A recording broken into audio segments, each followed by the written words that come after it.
Stephen, happy Valentine's Day. Happy Valentine's Day. You are now on the passenger seat. I am. On the final word. I am the passenger seat indeed. So Stephen, this is your fifth trip back to the Philippines. What makes you always want to come back and serenade Filipino fans? Oh, because they're just such lovely people. They support me so much. Ever since the first time I was over here, I fell in love with the country. I love the weather, I love the food, I love the culture, and most of all, I love the people. You know, 2023 is an auspicious year because it is also the 20th anniversary of your album No More Doubts, which has Passenger Seat and Out of My League. And Filipino fans love this album and they just hum it and sing it all the time. What does it feel like?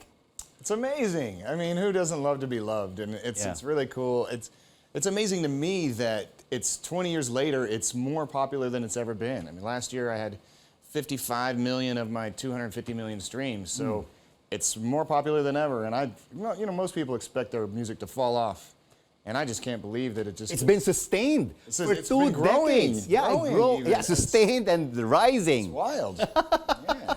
I mean, when it first happened, we were CDs and cassettes. Yes. Now we got streaming, and it's just exploded. It's awesome. Well, before CDs and cassettes, there were vinyls. Yes. And vinyls are back. We're actually doing our first vinyl this year in October. Oh, looking forward to that vinyl. Yeah. Share with us, what is your creative process for writing and producing your music? And it changes all the time. So sometimes I'll start out with a beat or a guitar riff. Sometimes I'll start out with just a word that I like. And sometimes it'll be a melody that I'm humming. So really, depending on the song, there isn't like a recipe in particular. It's kind of like cooking, you know? I go, well, am I going to start with some meat or I'm going to start with some soup? And I go, then I just throw it all together, and sometimes it comes out magic. So your inspiration comes from different avenues, different roads, all sorts of things that you just see around you. Yeah, absolutely. I'll just drive by something and see a word on a screen and, oh, that's a good song. Or somebody will say something and be like, that's a good lyric. You know, Filipinos, Stephen, always believe in happy endings, and your songs really strongly connect with Filipino culture. Absolutely. It's such a loving culture, and it really fits with kind of I'm a hopeless romantic as well. And so I think we were, in my heart, I think I was meant to be Filipino. You are an adopted Filipino yes. from Oklahoma. Yes. All right.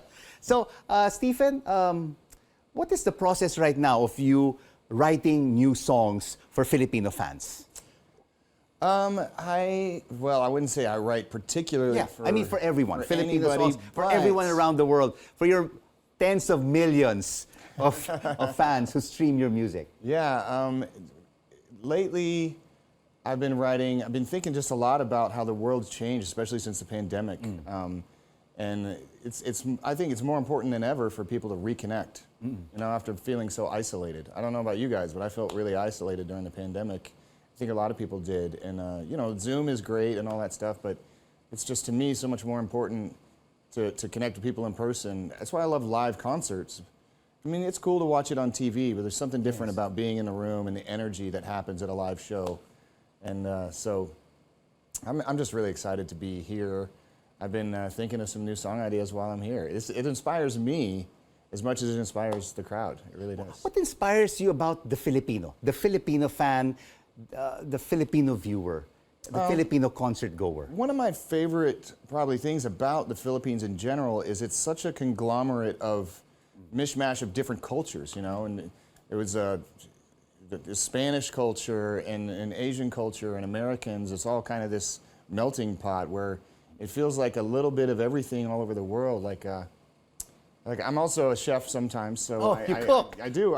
And, what's your favorite dish? Oh man, my favorite Filipino dish is sisig. Sisig. Oh my sisig. God, pig's cheeks. Yes. Why sisig? Why do you like sisig? Why not adobo? I do love adobo. I do love adobo. Sisig, it's the texture of it and the flavors, and I love the calamansi and just all the different. I don't know. I love sisig. You love Filipino food, and there are more than 7,600 islands here in the country. Yes. Which places have you already visited? Ooh, I've been a lot. I've been Cebu, CDO, Davao, Iloilo, Guimaras, all over Manila. Someday I want to go to Boracay. Palawan. Palawan. I want to go scuba diving in Palawan. I actually have coral reef fish tanks in Oklahoma. It's as close to the ocean as I get in the middle of America.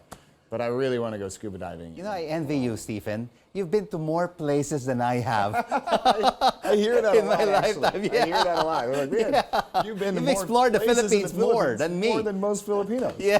I do. I love it, and I love to travel. I really love anywhere that there's an island. I actually traveled once north of Iloilo to an island called Concepcion, and there's like not even really power on the island. It's just such like a virgin, clean, natural. I felt like I was on Lost, like that show. We were just on this tropical island. It's just gorgeous. It's like the most beautiful place I've ever seen. You know what?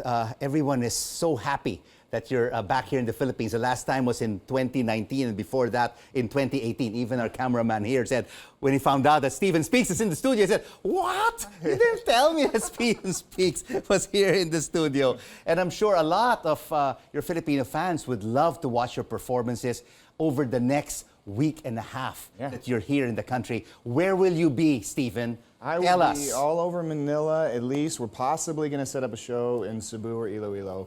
But definitely tomorrow night I'm playing at the UP Fest. It's a big music festival. So, and then after that I've got a couple of shows in some malls around town. I'm doing a couple of Ayala malls and a couple of Mega World malls. You know, I love those malls. There's like 5 stories high and people gather around. It's super fun. And so, you know, you can find it. Go to Stephen Speaks Facebook page or whatever, and there will be all the links there for all the shows that I'm playing. You've been singing Passenger Seat, which is your biggest hit together with Out of My League, for thousands of times. Don't you ever get tired of singing the song? I don't. I don't. I really like those songs. And most of all, I like the reaction I get from people when I sing. And they sing along with you. And they sing along. Filipino fans love singing along. They sing along.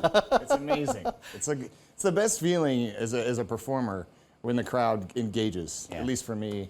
And to see the joy on their faces, it's just, it makes me as happy as it makes them. And I'm sure you don't even have to sing Passenger Seat. You can just sing the first few lines, then extend out the mic to the audience, and they'll sing the rest of the song for you. It is true. It is true. I can do that. What is your wish for all lovebirds out there who are celebrating Valentine's Day today? I hope that no matter what you're driving in, that you have somebody that you love in your passenger seat, and that you treat them well and they treat you well, and that love abounds. Love abounds. Yes. I mean, not only for partners, for husbands and wives, but you know what? You are having a love affair with the Philippines. It's already your 5th time here in the Philippines. I love it here. It's true. Thank you so much for joining us on The Final Word. Singer-songwriter Stephen Speaks of Passenger Seat and Out of My League. Thank you.